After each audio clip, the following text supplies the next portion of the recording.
You're listening to TurkishSoccer.com's Turkish Football and Turkish Super League podcast. Hello, everyone. My name is Ahmet B Turgut. Welcome to a brand new edition of Turkish Football and Turkish Super League podcast. Next 15 minutes, we'll recap what happened in week 22, and we'll recap what happened in the Turkish Cup matches started on Tuesday, Wednesday, and Thursday in the round 2 matches, and we'll preview for you to week 23 and European competition matches for Fenerbahce and Galatasaray. As you know, Beşiktaş is out of the European competitions. Well, Galatasaray and Fenerbahce secured narrow victories in the Turkish Super League in week 22. Fenerbahce trailed 2-0 at the half of time against Rizespor, but capitalized on 2 red cards to win 3-2 against Rizespor. On the other hand, the Turkish Super Lig top team, the first place team Galatasaray, struggled to create scoring opportunities against Gaziantep at the first half, but managed to win this match 1-0 thanks to a newcomer player from Eyüpspor, Ahmet Kutucu's goal. Well, another important thing that we could talk about it, the leading goal scorer in the Turkish Super League. Even though we have a lot of famous players that gets paid big bucks in the Turkish Super League, players like Osimhen, Icardi is out because of injury, and other players from Fenerbahce, Dzeko. This player from Poland national team who plays for Başakşehir, Krzysztof Piątek, shined again. This was his 4th hat trick in the Turkish Super League. And with 3 goals he scored, he's the top leading goal scorer in the Turkish Super League with 18 goals. He surpassed Dzeko, Osimhen, and all others. So he will be very known name in the European market if he captures, pretty much I think he has a pretty good chance capturing the leading goal scorer in the Turkish Super League. And Galatasaray and Fenerbahce are busy transferring players. And as you know, the winter window deadline ends in the Turkish Super League in February 11th. So far, Galatasaray got Alvarado Morato, and as I mentioned to you, Ahmet Kutucu came from Eyüpspor. Lemina, their former player, Mario Lemina is back, and they just got a defender. And from Colombia, Cuesta will be playing for Galatasaray. As far as Fenerbahce got Diego Carlos. They got Ognjen Mimovic. I'm going to tell you a story about this. And Talisca and Skriniar. And Beşiktaş just today, after last-minute transfer thing, they got a very young player from Ecuador, 18 years old, Kenny Arroyo. The soccer pundits talk about this guy. This kid is might make it big time very soon. He's only 18 years old. And he's from Independent, Ecuador team. So, 18 years old, Beşiktaş almost I believe, 25 points behind Galatasaray. And they have no reason to play in the Turkish Super League. I don't think they're not going to even make it the top 5, if you ask me. Forget about the top 3. Their only shot this season has got to be Turkish Cup. And I'll talk about Turkish Cup next, what happened on Tuesday, Wednesday, Thursday. But Trabzon had a couple players that they transferred, Zabka and Sikan. They are 2 old players. Trabzonspor did not do good in the playoff in the Turkish Cup second round matches. They play in Group A. Right now, so far, they're in the first place after 2 matches with 4 points. Alanya follows them with 3 points, Rize with 3, and Fatih Karagümrük also with 3. In the B group, Fenerbahce and Göztepe both have 6 points. Fenerbahce and Göztepe won their matches. Trabzonspor lost to a second division team. Actually, did not lose. They had a tie in Iskenderunspor, 2-2. But I don't think Trabzonspor are not, even though they're in the first place with 1 point difference in the Group A, they're not doing too good in the league. So some things are not clicking with Şenol Güneş and Trabzonspor players. And in the C group in the Turkish Cup, Konyaspor leads that group, surprisingly, with 6 points. Galatasaray, who tied the first round match, only has 4 points. So in this Group C, Konyaspor first place with 6 points, and Galatasaray with 4 points. In the last group, D, Beşiktaş with 6 points, and second place team follows them is Bodrumspor. So pretty much Beşiktaş, Fenerbahçe, and Galatasaray won their matches. Eyüpspor won their match, and Trabzonspor had a tie. And there will be a third round. Matches will be coming after the week, I believe, in starting February 25th. So very busy February is going to be happening between the Turkish Super League, Turkish Cup games, and also the European competition matches for Turkey's two top teams, Fenerbahçe and Galatasaray. They have a European competition match coming up after the week 23, and it's going to be very important because they're playing away, and they're going to be playing first leg matches.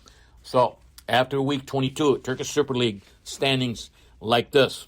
The first place team, Galatasaray, with 57 points, and second place team, Fenerbahçe, with 51 points. The gap is still 6 points there.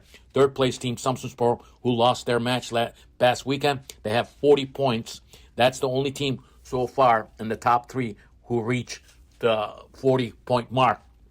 Fourth place team, Eyüpspor, with 39, and fifth place team, Göztepe, with 34. Beşiktaş is not even in sixth place. They dropped down to a seventh place, and they did not have a match, as I told you last podcast. Sixth place team is Başakşehir with 32, and Beşiktaş has same point with Başakşehir, who has 32 points. Bottom of the barrel, Adana Demirspor, the last team in the Turkish Super League, with 5 points.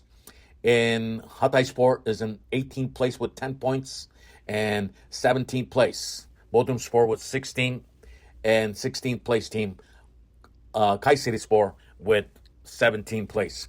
If these teams, those 4 teams that I just mentioned to you, in the bottom of the barrel, forget about Adana Demirspor, but they're playing against Galatasaray, the number 1 team. We'll talk about that match coming up this Sunday. But here's the thing. If Bodrum and Kayseri does not win their matches this weekend, I think along with Adana and Hatayspor, they're going to be the biggest contenders to drop down to a lower division at the end of the season. Now, there are a lot of teams with 23, 24 points, 25 points. Those teams could be, if they keep losing matches, and these 2 teams that I mentioned, Kayserispor and Bodrumspor, starts winning. As a matter of fact, Bodrumspor sacked their coach, Volkan Demirel. So this was his second job in 1 season, and he's gone. I wonder if Turkish Football Federation is going to make a stop to this. I think the rule should be you could only coach 1 team in per season. This has to stop. Turkish Football Federation, like other stuff, they're not controlling this system. You cannot have coaches coach more than 1 team in 1 season. That's no-no. And in the week 22, and there was a lot of talks about the bad refereeing again, even though we have foreign officials at the VAR system, the mistake's still happening. We saw that in Fenerbahçe game. We saw that in Galatasaray match. Pretty much a few other matches. So the referee system, bad referees in the Turkish Super League, still going on. Well, when we come to week 23, week 23 will start today on Friday, and Samsunspor, the team that lost their matches on week 22, will be at home against the relegation zone team Hatayspor. Samsunspor did not look good at all this past weekend. So they're playing at home. That's the only match. Samsunspor with 40 points and Hatayspor with 10 points. Look for at least Samsunspor to win their match at home on Friday. On Saturday, there are 2 matches, and very important matches, as I mentioned to you. One of those teams that in the relegation zone, Kayserispor, with 17 points, will be at home against Konyaspor, who has 24 points. And the other match on Saturday, Sivasspor, who has 23 points, another team that needs to win their matches. They're going against Beşiktaş. Beşiktaş with 32 points. On Sunday, Kasımpaşa will host Rizespor. Kasımpaşa with 28 points and Rizespor with 27 points. Very crucial match for teams who are in a danger zone. Both teams desperate for points. Alanyaspor with 28 points will be hosting the second place team, Fenerbahçe, who has 51 points. And one thing, Fenerbahçe and Galatasaray plays their matches on Sunday. So Alanya will host Fenerbahçe. Antalyaspor will host Başakşehir. Antalyaspor, another team that needs points, will host Başakşehir, who has 32 points. The last match on Sunday, the top team, Turkish Super League's first place team, Galatasaray, who has 57 points, will be hosting the last team in the Turkish Super League, Adana Demirspor, who has only 5 points. This, I think, in this week, we should not, Galatasaray, if they take lightly the Adana Demirspor, they're going to make a mistake. That's what happened last couple weeks with Galatasaray team. We saw them, that happened in the last match against Gaziantep. They looked very bad in the first half. With all these starts, even though Morato started playing for them. So all these big names coming into Galatasaray. And Galatasaray is not playing like old Galatasaray that we know, especially starting in the second half. Maybe we'll turn things around in this match. On Monday, Trabzonspor will be at home against Eyüpspor. Trabzonspor needs this match to win it desperately because they're with 26 points. And Bodrumspor will host Göztepe. And Bodrum with 16 points, Göztepe with 34. It is do or die for Bodrumspor, the team that has no coach right now.